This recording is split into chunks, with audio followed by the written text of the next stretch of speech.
해와 달.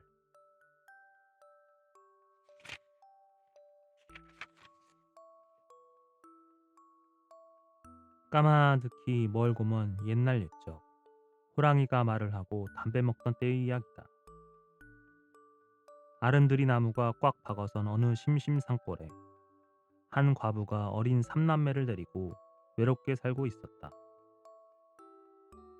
어느 날 과부는 고개 넘어 부잣집에 농김을 메러주러 가게 되었다. 과부는 깊은 산골 외딴 집에다 철 모르는 어린 것들만 두고 가는 것이 마음 놓이지 않아서 11살 되는 오누이 보고 신신당부했다. 얘들아, 요즘 뒷산에 호랑이가 나다니니 문을 꼭 닫고 어머니가 돌아올 때까지 집안에서 놀아라. 엄마, 가지 마. 난 무서워. 가지 않으면 뭘 먹겠니? 내 갔다 올 때 콩볶음을 얻어다 줄게. 어머니, 갔다가 얼른 오세요. 네? 그래. 어머니는 하루 종일 등 넘어 부잣집에 가서 배를 메었다. 그러나 인색하기 짝이 없는 부자놈은 밥도 아까워서 점심으로 콩을 볶아 주었다. 어머니는 그것도 자식들 생각이 나서 먹지 않고 치마폭에 싸두었다가 저녁에 돌아올 때 가지고 돌아왔다. 집 안팎 일에 지칠 대로 지친 어머니는 하루 종일 불볕에서 일한 데다가 점심까지 건너다 보니 맥이 없어서 역마루에 올라서자 주저앉아 숨을 몰아쉬었다. 이때 줄임배를 등에 갖다 붙이고 바위 뒤에 납작 숨어있던 백년 묵은 늙은 범이 새빨간 혀를 감빨며 과부를 덮치었다. 며칠 동안 굶은 범은 여의고 여의어 앙상한 뼈만 남은 어머니를 잡아먹고서는 시원치 않아서 둔갑을 하여 눈 깜빡할 사이에 어머니로 변하였다. 늙은 범은 어머니의 옷을 입고 수건을 쓰고 콩볶음까지 가지고 어머니의 집으로 애들을 잡아먹으러 갔다. 집에 남은 오누이는 날이 어두워지니 배고파서 먹겠다고 우는 막내 동생을 겨우 달래어 잠재워 놓고 이제나 저제나 하고 어머니 돌아오기만 눈이 빠지게 기다렸다. 이때 밖에서 살인문을 여는 인기척이 들려왔다. 눈이 까맣게 어머니를 기다리던 남자애는 달려가 문고리를 벗기려 했다.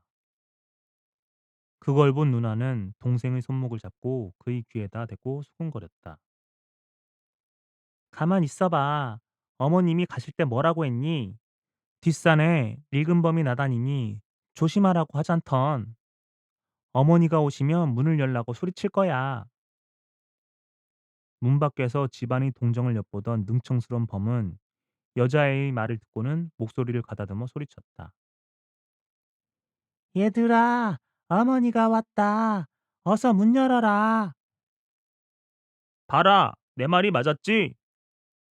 동생이 좋아서 손뼉까지 치는 걸 총명한 누이가 앞을 막아서며 밖에 대고 물었다. 어쩐지 우리 엄마 목소리가 아니에요.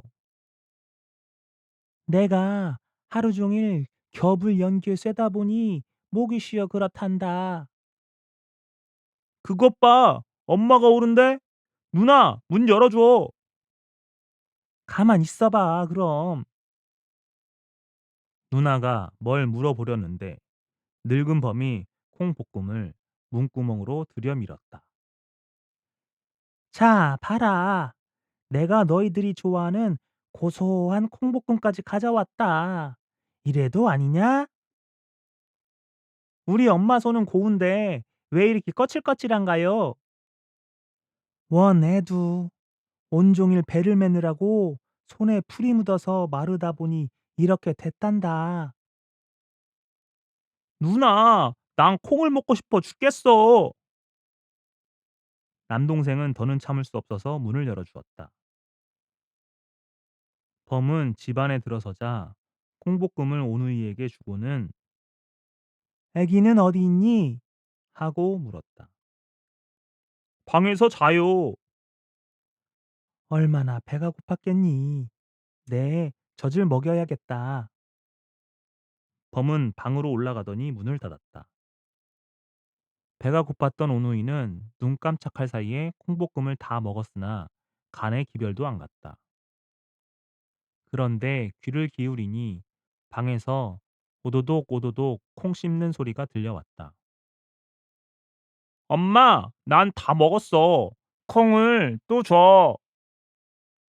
남자애가 칭얼거리자 방문이 열리며 무엇인지 뿌려나와 방바닥에 흩어졌다. 콩볶음인 줄 알고 손떠듬으로 주워 입에 넣고 씹으려던 누나는 깜짝 놀랐다. 비린내가 확 풍기는 것은 분명 갓난아기의 손가락이었다. 누나는 머리카락이 곤두서고 정신이 아찔해 났다. 그렇지만 누나는 동생의 입을 막으며 방해대고 말했다. 엄마, 나 오줌 마려워 죽겠어요. 질그릇에다 누렴. 아이 참 어머니도 다 큰 계집애가 집안에서 오줌 누면 안 된다고 하시더니 그럼 얼른 나가 누고 들어오너라. 범이 다닌다는데. 그 소리가 떨어지기가 바쁘게 누나는 예 하고는 동생의 손목을 잡아 끌고 밖으로 나왔다. 그러나 갈 곳이 없었다.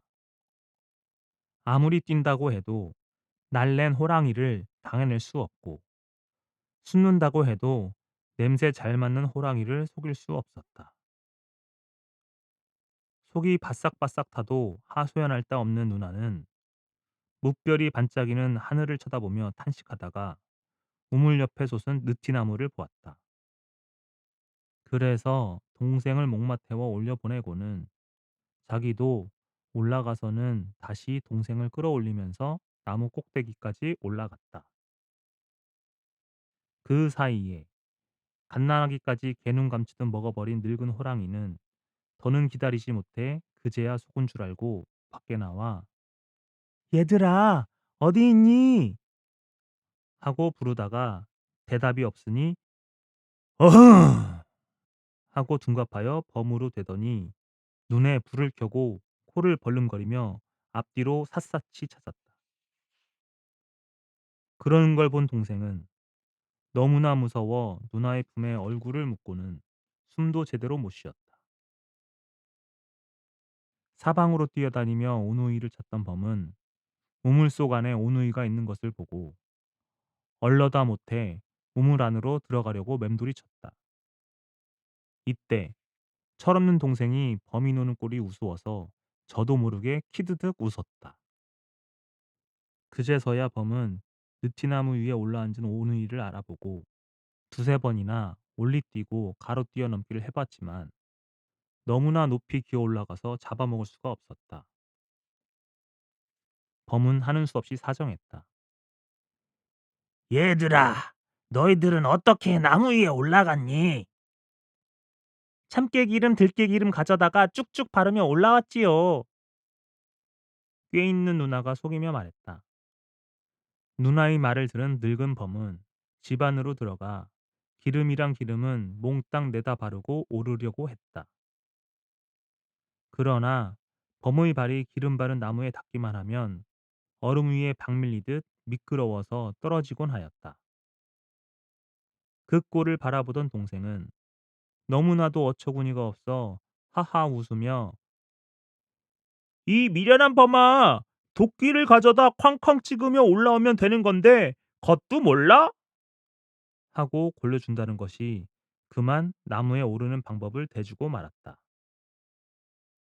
늙은 범은 집 안에 들어가 도끼를 가져다 도끼로 나무를 찍어 디딜 자리를 만들고 그곳을 디디고 한 걸음씩 한 걸음씩 올라왔다.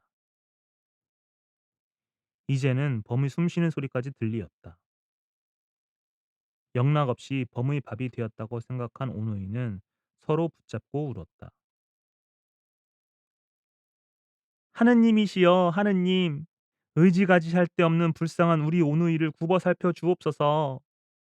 흉악한 범이 어머니와 동생을 잡아먹고서도 시원치 않아서 우리를 마저 잡아먹으려고 하오니 우리를 살려주시겠으면 새 밧줄에 새 광주리를 내려 보내시고 우리를 죽이시려거든 썩은 밧줄에 썩은 광주리를 달아서 내려 보내 주옵소서.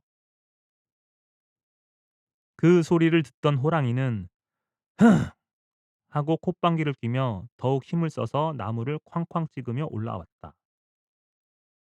그러나 신기하게도 누나의 말이 끝나기 바쁘게 높은 하늘에서 팔뚝같이 굵은 새 밧줄에 큼직한 새 광주리가 달려서 내려왔다.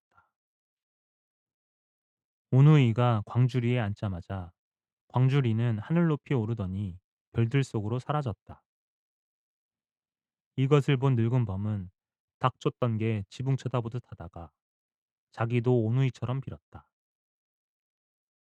하느님이시여, 나를 살리겠거든 새 밧줄에 새 광주리를 달아내려 주고 나를 죽이겠거든 썩은 밧줄에 썩은 광주리를 내려 보내 주옵소서. 범의 말이 끝나자 이번에도 광주리가 내려왔다. 늙은 범은 오누이를 놓칠 것만 같아서 밧줄이 새 것인지 썩은 것인지도 가려보지 않고 제꺽 올라타고서 빨리 오누이를 따라잡으라고 소리쳤다. 하늘 공중 둥실둥실 떠오르던 광주리는 썩은 밧줄이 툭 소리를 내며 끊어지자 허공 땅으로 떨어졌다. 그 바람에 늙은 범도 공깃돌처럼 허공에서 매물 돌다가 땅에 떨어졌는데 그것도 하필 뾰족뾰족한 수수그루터기에 떨어져서 밑구멍이 찔리어 붉은 피를 쏟으며 죽고 말았다. 그래서 지금도 수수대에는 그때 범의 피가 묻은 흔적이 울긋불긋하게 찍혀 있다고 한다. 하늘에 올라간 오누이는 하늘나라 임금을 만났다. 임금은 오누이에게 무슨 일을 하겠느냐고 물었다. 그러자 동생이 선뜻 대답했다. 나는 밤하늘에 낮게 떠서 땅 위에다 밝은 빛을 뿌려주는 별이 되었으면 좋겠어요. 그건 어째서냐? 지금 땅에서는 밤이 되면 어두워서 온갖 마귀들이 나타나 사람을 해치고 있어요. 우리 어머니도 어두운 밤길을 오다가 범에게 잘못되었어요. 장하다. 넌 무슨 일을 하겠느냐? 난 낮에 뜨는 큰 별이 되어 엄마 아빠들이 환한 데서 일하시게 하고 따뜻한 빛을 뿌려 곡식과 꽃들이 자라 열매를 맺게 하고 온갖 새들이 노래하며 춤추게 하고 싶어요. 그래, 너희들의 생각은 장하고 기특하구나. 너희들 소원대로 해주마. 이리하여 누나는 해가 되고 동생은 달이 되었는데 이때부터 하늘에는 해와 달이 생겼다고 한다.